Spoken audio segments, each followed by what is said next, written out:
You ever get the feeling at times you don't have full control over your player? This is one of those times. This is super rare. Only happened to me once. But I know you guys complain just like I do at times. When you just like, yo, I didn't mean to do that. What's going on here? I tried to do something different. So I hope 2K locks down these controls for 2K22. I just want to make sure I control my man's every move. For combat, detonate as soon as they locate where the bomb's at. Clips long as legs, they don't know where your arm's at. Niggas want smoke until they cut your contact. Try son of kid and you don't find where your mom's at. Don't get your car jacked, probably find them parked where it ain't no garage at. Close range. Shout out to the Shake Squad, Noti Gang stand up, it's your boy Shake. I'm riding through the city and I'm still seeing people playing. People still hooping. We're gonna try to navigate our way through a few of these parts real quick to see who's still out here, but we're less than a week away before 2K22 drops, and there's definitely people still playing, so I'm checking it out. This is on Xbox. I'm strongly considering being on the PS5 this year for 2K22 next gen, maybe even for current gen as well.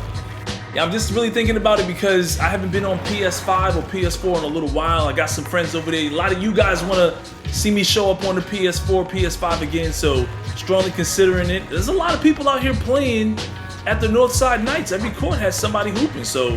And right now we're pulling up on the Western Wildcats, and again, all the courts are full. People are hooping, man. Like, people are still really playing this game, or maybe everybody's just in one server. I don't know. Maybe 2K just put everybody in one server, the remaining people that are still playing the game.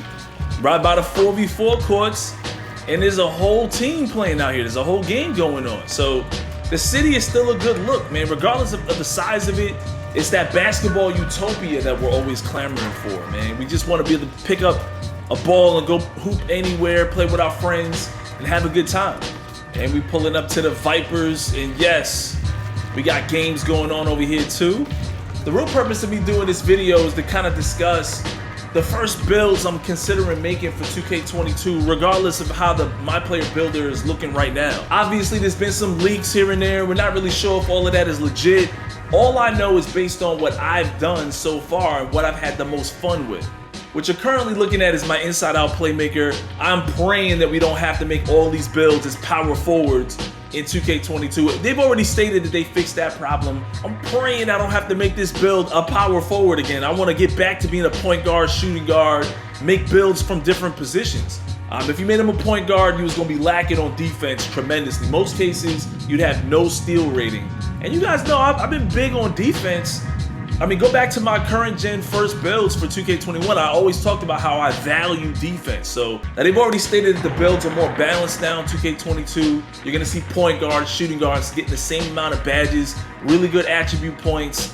And that's coming from Mike Wang. We haven't seen anything, we didn't get a demo, so we don't really know. But the first build I'm gonna make the attempt to build is gonna be my inside-out playmaker. If you guys saw my Vince Carter video, that's the build you're looking at right now, but I'm hoping I can actually make him at the shooting guard or point guard position. Now here's a quick screenshot of how it looked before I finalized the build. So if I can just get something close to this at the point guard, shooting guard, small forward position, that'll be great. Now depending on how things are done on current gen, I'm leaning towards my 6'4" sharp slasher build that I started the year out with. But if my 6'4" sharp slasher could be made even better on current gen or next gen, I might consider making that build first as well. So I've got like two builds, one for current gen, one for next gen. It just kind of depends on how the new My Player Builder is going to work on current gen with the new pie charts. But all in all, those were the two builds that I had the most fun with. Now, even though this inside-out playmaker build is kind of new, I didn't get a chance to max him out, it's still a better version of my Jordan Kobe build, which is the kind of build I'm going for again. That build was actually one of the best builds I have ever made in any 2K. I definitely got a lot better with time with it too, and it became so much fun, and I felt like I was unstoppable with that build. But this one ended up with a much higher pass rating and a better vertical, so in time it would have ended up being even better than my Jordan Kobe build. So yeah, these are the two builds that I had the least amount of time with. My next gen build, I didn't even get a chance to max him out. This is my sharp slasher on PS4. I did get to 99 with this build, but I didn't get the gym rat badge, and Obviously, once next gen came out, I just kind of put most of my focus into that, but I had an incredible amount of fun using this build, primarily because of the community. You guys showed up and good time running those sub sessions, and here's some of that footage going back to when I was on PS4. And after that, I went to Xbox with a play shot, and it just wasn't the same. So a lot of me feels like I left a lot of unfinished business on the PlayStation side of things. And I had such a good time, I definitely want to make that move and come back. And this sharp slasher, I still don't know if this build ever became a good build throughout the community. And because the way it looks is that it was just dominated by play shots, I just wonder if this build became useless. But it was a kind of a mixed bag, and I could do so many different things: catch bodies, break ankles, shoot the three, and play defense. But I don't know, I never saw that many people using it. I think the shooting was so hard on current gen that people just were forced to use builds that can really shoot. So I don't know, you guys are gonna have to help me out in the comment section and let me know if this build was fun on current gen, if it actually ended up being a good build, because it just kind of seems like nobody else was really using it. But then again, maybe somebody did. Maybe somebody made it famous. The sharp slasher at the one that could break ankles. As you can see, I was going crazy with it. And then going to next gen, this is where I left off with this inside-out playmaker for a next-gen build. He can play pretty good defense, had a high vertical, can snatch boards, had a high pass rating, so no more floaty-ass passes. And look at this, snapping ankles, pulling up green bean. Yeah, I had a lot of fun with this build. I still feel like there was more to be done, more damage. And this build's only 6'7". If I can make this at the 1 or the 2, maybe an inch shorter, and get even more speed, this build in 2K22 will be a massive problem.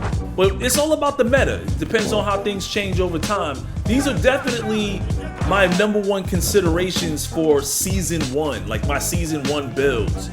And we'll see, you know, more than likely we'll end up making more builds each season. And that really depends on how fast you rep up in 2K22 next gen, because if it's really slow, having a low overall build could slow you down too. You might not get as many rep points because you're not hitting enough threes or playing good enough defense, things like that. I guess we'll just have to see. One thing people don't realize is that this has been a 9-month dev cycle. Usually like the devs have at least 12 months to prepare for a new game. And it's true, this game, 2K21 next gen, came out in November. So really the year was shortened because of that late release. And these guys are putting out 2 separate games. Like the current gen version is not exactly the same as the next gen version. That's pretty commendable things to do right there. So anyway, let me know what you guys think in the comment section below. What builds are you making first? I'd love to hear some of your suggestions. Today I'm going to show you guys an elite small forward build. Now he made this as a LeBron James build, but I'm going to go with Zion Williamson just to be different. We're going to go 6'8", 230, 7'1" wingspan, burly. Now if you match my attributes, you're going to come away with 65 badges with some maxed out physicals. Now let's fast forward to his potential and see what he would look like at 99 overall.